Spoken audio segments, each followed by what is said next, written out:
Бір ауылдың шетінде ескі, қаңырап қалған үй болатын. Жұрт ол үйге жақындауға қорқатын. Себебі онда бір кездері бір түрлі әрі сұмдық оқиғалар болған деседі.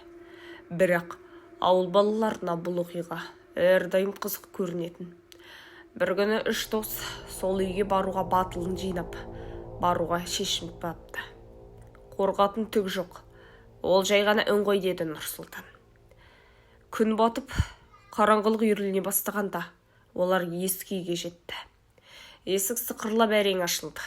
Ішке кіргенде еденнің әр басқан сайын шыққан дыбысы жүрек дүрсілін үдеткендей болды. Бөлменің ортасында үлкен ескі ағаш үстел тұр. Оның үстінде қыштан жасалған үлкен қазан бар еді. Балалар бір-біріне қарады. Қазанның ішінде не бар екен? Нұрсұлтан батылдық танытып, қазанның қақпағын ашты. Ішінен ерекше иіс шығып тұрды. Бұл сорпа ғой. Бұл сорпа болса, оны кім жасады? Бұл үйде біреу тұра ма? Дәл сол сәтте артқы жақтан ауыр аяқ дыбыс естілді. Балалар шошып артына қарады. Бұрышта қап-қара киім киген еңгезердей біреу тұр.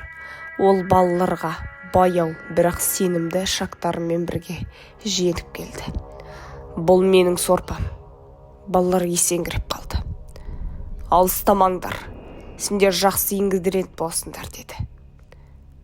Балалар есікке қарай жүгіруге тырысты, бірақ еден шиқылдап, оларды ұстап тұрғандай болды.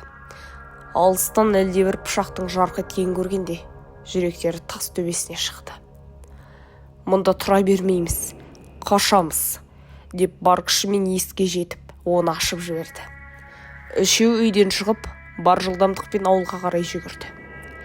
Олар артына қараған жоқ, бірақ артынан әлгі адамның қарқылдап күлген дауысы естіліп тұрды. Сол түні олар үйге аман жеткенімен, сорпаның иісі бәрібір арттарынан қалмаған сезді. Ертесіне ескі үйге қайта оралмауға ешкімнің батылы бармады.